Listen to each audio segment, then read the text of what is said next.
Steve Jobs is dead, and he was wrong about something important.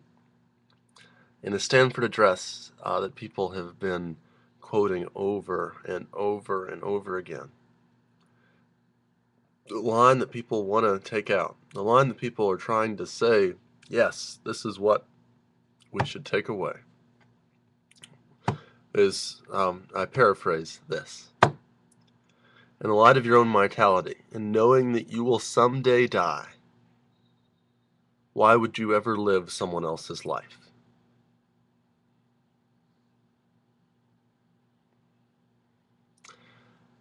And in some senses, that makes sense. And I love what he's done.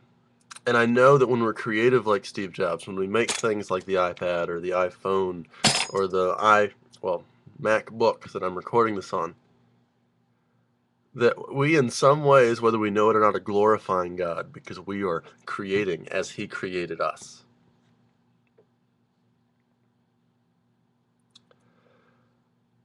But we can never fall into the trap of thinking that we're living for ourselves, that we're living our own story, that we're living for us. Because we don't have that option if we're going to follow the living God. Even Jesus, who at worst was a man who was legitimately confused, as I think Hitchens says. Lived for someone else. He said to God, "Unto death, into your hands I commend my spirit. It is for you." We live, if we're Christians, for God. We live His story. We live it unto death, to discomfort, to disillusionment, to unfortunate circumstances.